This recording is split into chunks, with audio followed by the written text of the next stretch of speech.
dalam hati setiap manusia ada satu kebutuhan yang sangat mendasar. Kebutuhan untuk bersekutu dan berbagi hati dengan Tuhan penciptanya. Dan kebutuhan dasar itu hanya bisa dipenuhi ketika kita bertemu dengan Tuhan secara pribadi. Ketika kita membuka hidup kita dan membuka hati kita kepada Tuhan, di sanalah kebutuhan kita akan Tuhan itu dipenuhi. Dan ketika kita bertemu dengan Tuhan, maka kita menjadi mengerti siapa kita sesungguhnya, menjadi mengerti kepribadian Tuhan yang menyelamatkan kita, dan menjadi mengerti apa kehendak Tuhan dalam hidup kita. Pada saat-saat seperti itulah hubungan pribadi yang begitu erat, yang begitu dekat, maka apapun yang terjadi di dalam hidup kita akan dibuat Tuhan menjadi sesuatu yang indah. Karena Tuhan di dalam kita, Tuhan berbicara kepada kita. Dia mengajari kita, mengasihi kita, dan berbagi hati dengan kita. Dalam renungan kita kali ini, mari belajar mendengar Tuhan berbicara. Izinkan firman Tuhan dan Tuhan Roh Kudus mengajari, menasehati, menegur, dan menguatkan kita. Dalam acara Saat Teduh Bersama Tuhan ini, saya mengajak saudara mengingini Tuhan, bertemu dengan Tuhan, untuk menjamah hatinya, merasakan hadiratnya, mengalami pribadi Tuhan seutuhnya.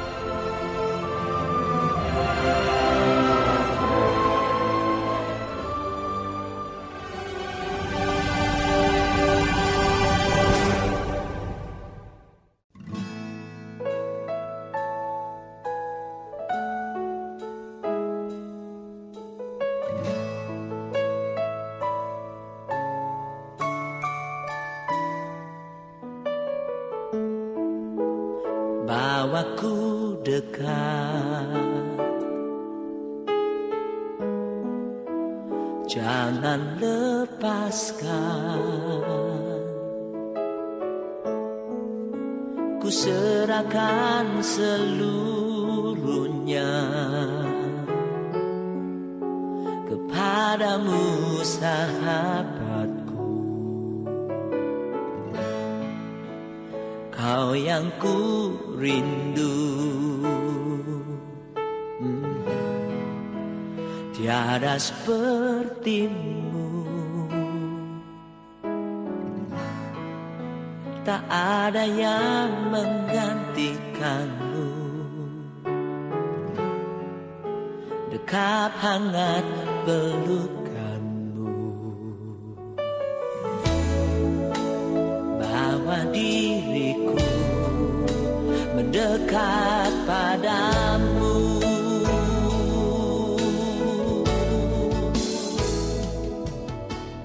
Saudaraku, pernahkah engkau bertemu dengan seseorang yang mengesankan akan hatimu? Lebih baik dalam kehidupanmu engkau bertemu dengan orang-orang yang membuat engkau terkesan akan karakternya, akan perkataannya, akan sikap-sikapnya. Karena itu bisa merupakan cara Tuhan untuk menunjukkan akan kasih setianya kepada kita. Dalam suatu kali pergumulan hidup saya pernah bertemu dengan satu orang yang dikirim Tuhan untuk berbicara satu patah kata yang mungkin merupakan kebiasaan di dalam hidupnya. Tetapi perkataan yang dia katakan itu menjamah akan kebutuhan hati saya. Pada waktu itu saya masih SMA, masih dengan kebodohan, kenakalan, dengan pemberontakan yang saya miliki. Di hati saya ada keinginan untuk mempunyai ayah, karena ayah saya pergi dengan perempuan lain, tinggalkan kami sekeluarga. Di dalam hati saya ada kebutuhan, kerinduan untuk diperlakukan sebagai seorang anak.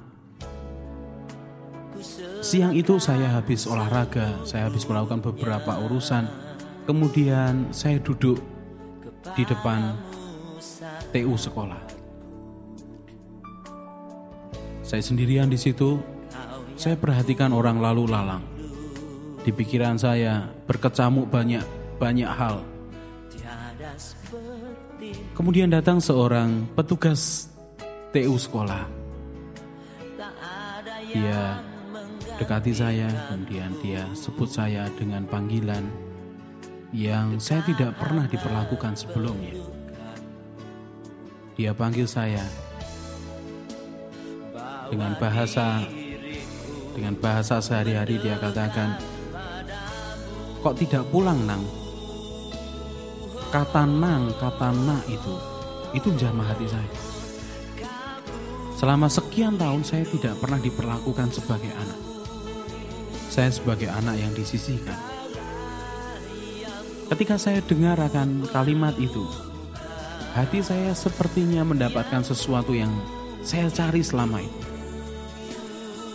Kami berbincang-bincang, dan beberapa kali dia panggil saya Nak, dia panggil saya Nang.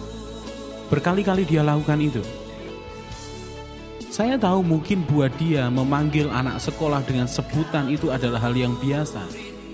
Dia tidak sadar bahwa itu sebenarnya memenuhi kebutuhan akan kasih sayang seorang papa yang saya rindukan, yang saya inginkan. Kalimat yang dia ucapkan itu mengesankan saya. Saya tidak terlalu kenal beliau itu seperti apa, pekerjaannya dan rumah tangganya saya tidak tahu. Cuma kalimat itu mengesankan saya. Sampai sekarang saya tidak akan pernah lupa. Seperti saya berjalan dalam gurun sekian waktu dan saya dapatkan air. Itu mengesankan saya. Dalam hidup saya bertemu dengan orang-orang yang mengesankan. Terlalu sering saya bertemu dengan orang-orang yang hanya memanfaatkan, orang yang menuntut. Ketika beberapa kali dalam kehidupan saya bertemu dengan orang yang mengasihi saya dengan tulus, mau berkorban untuk saya, bahkan membantu saya. Ketika itu terjadi, maka itu menjamah akan hati saya. Saya terkesan dengan apa yang mereka lakukan.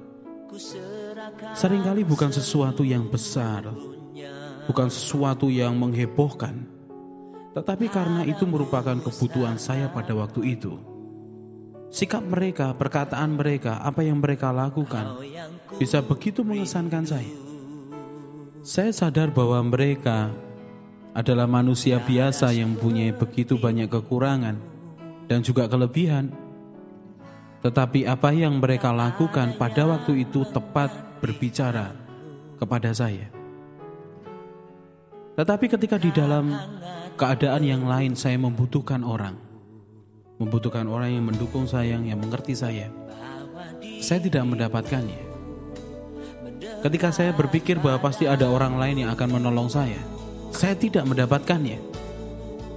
Dan pada waktu itu Tuhan yang ada di dalam saya berkata bahwa Dia mengasihi saya.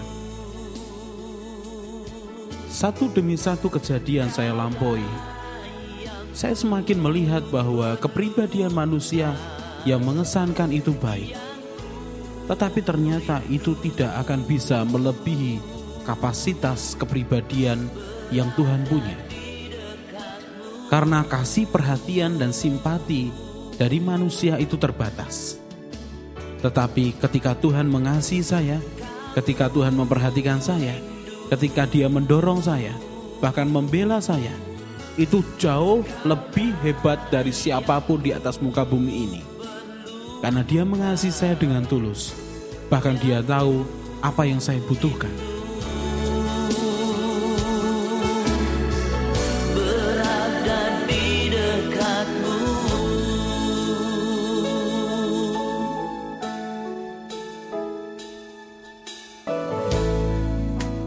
bawaku dekat. Jangan lepaskan, ku serahkan seluruhnya kepadamu sahabatku. Kau yang ku rindu, tiada sepertimu. Tak ada yang menggantikanmu. Dekap hangat pelukanmu, bawa diriku mendekat padamu. Di dalam 2 Samuel 23, mulai dari ayat yang ke-8, di situ disebutkan pahlawan-pahlawan Daud. Orang-orang yang dicatat yang menjamah akan hati Daud atas perlakuan yang dia berikan kepada Daud sebagai rajanya, sebagai pemimpinnya. Beberapa orang disebut bahkan detail apa yang mereka lakukan. Tetapi ada 3 orang yang istimewa. Yang mereka lakukan ini kalau dibandingkan dengan beberapa hal yang dilakukan oleh orang-orang lain kepada Daud, bukan sesuatu yang heroik, bukan sesuatu yang besar dalam arti mengalahkan musuh, bahkan bisa menduduki akan daerah musuh. Ketiga orang ini, mereka hanya melakukan mengambil air perigi dari sumur di Bethlehem. Tetapi ternyata itu menjamah hati Daud, sehingga Alkitab mencatat apa yang mereka lakukan itu menjadi kesan yang dalam di dalam hati Daud. Saya baca dari 2 Samuel 23 ayat yang ke-13 mulai. Sekali datanglah 3 orang dari ke-30 kepala mendapatkan Daud menjelang musim menuai dekat gua Adulam, sedang sepasukan orang Filistin berkemah di lembah Refaim. Pada waktu itu Daud ada di dalam kubu gunung, dan pasukan pendudukan orang Filistin pada waktu itu ada di Bethlehem. Lalu timbullah keinginan pada Daud dan ia berkata, sekiranya ada orang yang memberi aku minum air dari perigi Bethlehem yang ada dekat pintu gerbang. Lalu ketika pahlawan itu menerobos perkemahan orang Filistin, mereka menimba air dari perigi Bethlehem yang ada dekat pintu gerbang, mengangkatnya dan membawanya ke Daud. Tetapi Daud tidak mau meminumnya, melainkan mempersembahkannya sebagai korban curahan kepada Tuhan. Katanya, jauhkan daripadaku ya Tuhan untuk berbuat demikian. Bukankah ini darah orang-orang yang telah pergi dengan mempertaruhkan nyawanya? Dan ia tidak mau meminumnya. Itulah yang dilakukan ketiga pahlawan itu. Saudaraku, ketiga pahlawan ini yang disebut ketiga triwira ini dekat dengan Daud. Sejak Daud ada di gua Adulam, mereka bergabung, mereka dilatih oleh Daud berperang. Mereka memenangkan pertempuran demi pertempuran. Mereka bukan hanya melakukan tugasnya dengan baik, tetapi mereka mencoba mengerti, mengenal akan kepribadian pemimpinnya. Ketika Bethlehem diduduki oleh orang-orang Filistin dan Daud ada di gua Adulam bersama dengan orang-orang ini, Daud bergumam. Daud seperti mengatakan, seandainya aku minum air dari perigi di Bethlehem dekat pintu gerbang. Dia tidak memberikan perintah, dia hanya bergumam. Seandainya. Dia munculkan keinginannya. Tetapi saudaraku, perhatikan. Kedekatan ketiga orang ini dengan Daud membuat hati mereka terusik. Kemudian mencoba menyenangkan akan hati pemimpinnya dengan mengambil air. Sekali lagi, air, saudaraku. Tetapi dia harus menerobos musuh. Saya bisa bayangkan ketiga orang ini mengendap-endap masuk ke Bethlehem, daerah Bethlehem yang diduduki oleh orang-orang Filistin. Mereka saling menempelkan punggung mereka sambil membawa pedang terhunus, membawa senjata mereka, mulai melangkah selangkah demi selangkah masuk pintu gerbang. Dan ketika orang-orang Filistin tahu mereka itu anak buahnya Daud, pasti orang-orang Filistin ini akan membunuh mereka. Saya bisa bayangkan orang Filistin mulai menyiapkan senjata mereka mau membunuh akan ketiga orang ini. Mereka pikir mereka punya maksud apa masuk ke Bethlehem. Sehingga ketiga orang ini langkah demi langkah mereka mulai mendekati akan pintu gerbang. Dan ada jarak dengan orang-orang Filistin itu. Ketika mulai dekat pintu gerbang, mereka cari perigi itu, sumur itu. Kemudian satu orang menimba, dua yang lain berjaga-jaga untuk melindungi temannya. Perhatikan saudaraku, sesuatu yang dekat, sesuatu yang terjadi dalam hidup ketiga orang ini dengan pemimpinnya membuat keberanian yang luar biasa menerobos musuh. Mereka senang dengan Daud, mereka terkesan dengan kepemimpinannya, mereka terkesan dengan hatinya yang dekat dengan Tuhan. Sehingga mereka melakukan itu. Setelah selesai, air itu diambil, kemudian mereka kembali keluar. Tetap dengan langkah yang sama. Mungkin 3 punggung bersamaan berkeliling sambil bawa air satu orang. Dan bawa senjata. Dan dibawa ke Daud. Perhatikan, kedekatan mereka membawa pengorbanan yang besar. Karena hati yang ingin menyenangkan Daud. Mereka bawa itu ke Daud. Dan perhatikan sikap Daud. Dia tidak melihat air ini sebagai air biasa. Tetapi dia melihat air ini merupakan ekspresi keberanian pengorbanan dari anak buahnya. Yang mengasihi dia, yang peduli dengan hatinya. Daud tidak tahan. Kemudian mempersembahkan air itu. Dicurahkan ke tanah sebagai persembahan. Dari mana sesuatu yang luar biasa ini bisa terjadi? Diawali dari kedekatan mereka bertiga dengan pemimpinnya. Saya tahu hati Daud hancur ketika melihat 3 orang ini membawa akan air dari perigi di Bethlehem. Daud berkali-kali bertempur melawan musuh. Sehingga dia tahu kesulitan demi kesulitan yang dihadapi oleh anak buahnya. Daud tidak hanya melihat akan air ini, tapi Daud melihat hati mereka yang dekat dengan dia sebagai pemimpinnya. Saudaraku, seberapa banyak orang yang mengesankan engkau? Tetapi saya ada satu pertanyaan lagi. Seberapa besar Tuhan mengesankan hidupmu? Apakah engkau bisa melihat Tuhan sebagai satu pribadi yang istimewa, yang memberikan pengalaman demi pengalaman yang mengesankan hatimu? Ketika engkau membutuhkan pertolongan, Tuhan jamah hatimu, Tuhan angkat engkau. Ketika bebanmu terlalu berat, Dia bersama-sama dengan engkau memikulnya. Ketika engkau lelah dalam hidupmu, Dia berikan peristirahatan, Dia berikan penghiburan. Bahkan ketika engkau butuh pertolongan karena engkau terdesak, Dia datang sebagai pembelamu yang menolong engkau. Engkau harus mengalami hal ini dengan Tuhan secara pribadi.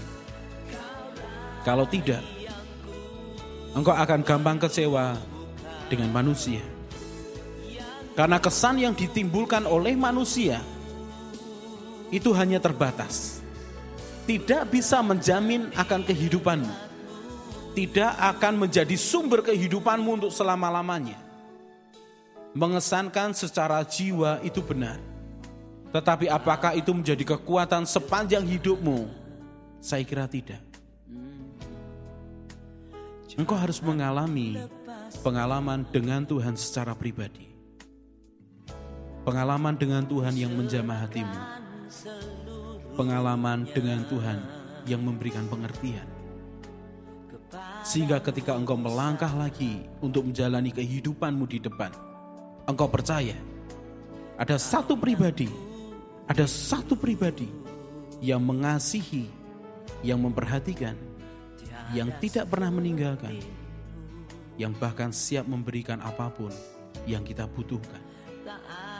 Engkau harus mempunyai pengalaman demi pengalaman dengan Tuhan sampai engkau terkesan dengan kepribadiannya. Biarkan Tuhan bekerja, biarkan Tuhan berbicara, biarkan Tuhan jamah hatimu. Jangan coba memberikan alasan demi alasan. Biarkan Dia yang mengambil inisiatif pertama, supaya kehidupanmu dipulihkan, hidupmu ditegakkan kembali. Engkau bisa melihat kehidupan ini seperti Tuhan melihat. Dari mana engkau dapatkan akan sumber kekuatan itu? Karena engkau kenal pribadinya. Engkau terkesan dengan semua hal yang Dia lakukan dalam hidup. Berada di dekatku,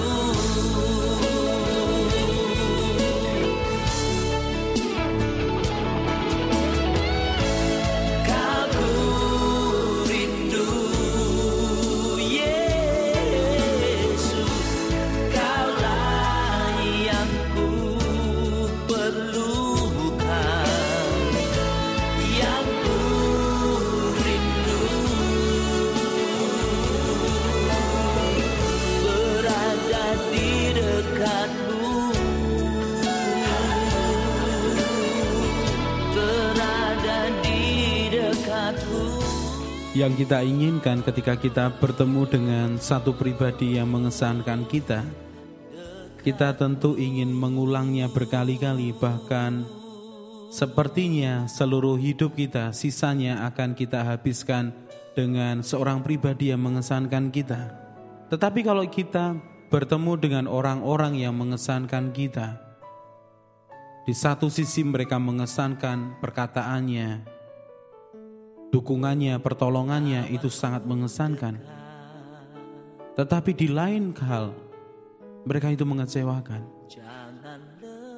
Saya bisa berkata begini karena saya mengalami berkali-kali. Bahkan saya sadar sebagai seorang suami istri, saya tidak bisa mengandalkan akan kebaikan, pertolongan yang diberikan oleh istri saya.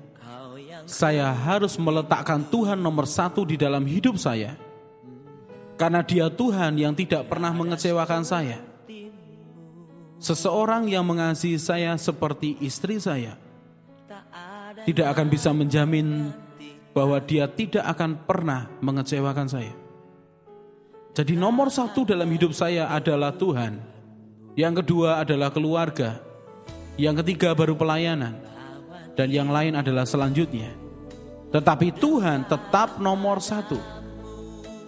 Beberapa pengalaman yang saya alami dengan Tuhan itu membuat keinginan untuk terus berulang kali terus menerus. Bahkan semakin hari saya semakin tahu, saya semakin terikat, saya semakin membutuhkan Tuhan, saya semakin bergantung kepada Tuhan. Dan saya sadar kalau saya menginginkan sesuatu yang mengesankan itu dari manusia, saya tahu manusia mempunyai batasnya. Tetapi Tuhan tidak mempunyai batas. Di dalam Keluaran 33 ayat yang ke-10 mulai, di situ ada suatu peristiwa di mana ketika tiang awan berhenti di pintu kemah, semua orang Israel bangun dan sujud menyembah, masing-masing di pintu kemahnya. Jadi pada waktu itu di kemah pertemuan, Tuhan hadir dan orang-orang berdiri di depan kemahnya menyembah. Saya baca dari ayat yang ke-11. Dan Tuhan berbicara kepada Musa dengan berhadapan muka, seperti seseorang berbicara kepada temannya. Kemudian kembalilah ia ke perkemahan. Tetapi abdinya Yosua bin Nun, seorang yang masih muda, tidak meninggalkan kemah itu. Saudaraku, Yosua tahu Inti kehidupan dari Musa adalah kedekatannya dengan Tuhan. Segala hikmat, segala pertolongan, segala mujizat yang dilakukan melalui Musa itu asalnya adalah dari Tuhan. Yosua tahu sumber segala-galanya adalah kepribadian Allah yang luar biasa. Sehingga ketika Musa berbicara dengan Tuhan, dia masih di kemah itu, tempat di mana dia bertemu dengan Tuhan. Ketika Musa mengundurkan diri untuk kembali kepada perkemahannya, ke tempat di mana dia tinggal, Yosua tetap tinggal di kemah pertemuan dengan Tuhan. Saudaraku, perhatikan, ketika kita mengenal satu pribadi yang luar biasa, yaitu Allah sendiri, maka kita tidak ingin melepaskannya. Kita mengenal Tuhan ketika kita tahu bahwa manusia di atas muka bumi ini tidak bisa memberi seperti apa yang Tuhan beri. Ketika kita tahu perbedaan kuasa, perbedaan kasih, perbedaan kesetiaan, perbedaan pertolongan yang diberikan oleh Tuhan, maka kita tahu pribadinya sangat menarik. Bahkan ketika kita bertemu dengan suatu permasalahan yang berbenturan dengan orang lain, Tuhan datang sebagai satu pribadi yang mengerti apapun yang kita alami, apapun yang kita rasakan. Dia sebagai pribadi yang sangat menarik. Kedekatan dengan Tuhan, pengenalan akan Tuhan, itu kedekatan yang mengikat, yang tanpa putus. Kedekatan dengan Tuhan itu adalah kedekatan yang progresif, yang bobotnya selalu naik dari hari ke hari. Dan kedekatan dengan Tuhan itu kedekatan yang melengkapi, yang menyempurnakan. Kedekatan dengan Tuhan itu tanpa batas. Ketika kita mengenal siapa Dia, bagaimana Dia berkata-kata, bagaimana Dia menolong kita, bagaimana Dia tunjukkan akan kepribadian yang luar biasa, maka kita akan katakan, hanya Engkau yang kuperlukan ya Tuhan. Berada di dekatmu, itu yang selalu aku inginkan. Karena Tuhan pribadi yang menarik. Ku serahkan seluruhnya kepadamu sahabatku, Kau yang ku rindu. Tiada sepertimu, tak ada yang menggantikanmu. Dekat hangat pelukanmu, bawa diriku mendekat padamu.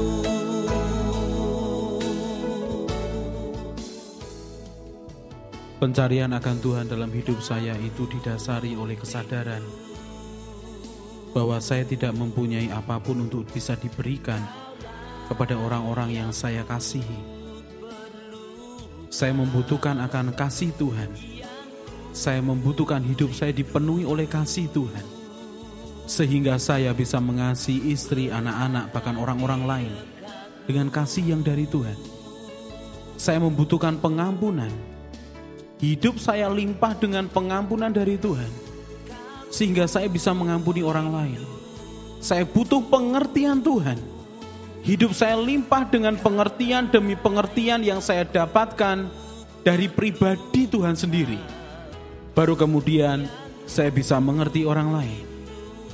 Saya membutuhkan Tuhan karena saya ingin menjadi saluran berkat buat orang-orang yang membutuhkan Tuhan. Dari mana itu saya dapatkan? Hanya satu. Saya harus melekat kepada Dia. Saya harus minta terus untuk saya harus dekat dengan Dia. Saya harus mencari Dia. Saya harus percaya kepadanya. Dan dari hari ke hari, saya harus mengenal kepribadiannya.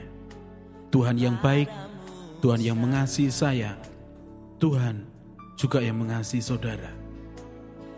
Dia pribadi yang sangat mengesankan, lebih dari apapun. Buktikan itu dalam hidupmu. Sepertimu, tak ada yang menggantikanmu. Dekap hangat pelukanmu, bawa diriku mendekat padamu.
Yeremia 17 ayat 5-8. Beginilah firman Tuhan. Terkutuklah orang yang mengandalkan manusia, yang mengandalkan kekuatannya sendiri, dan yang hatinya menjauh daripada Tuhan.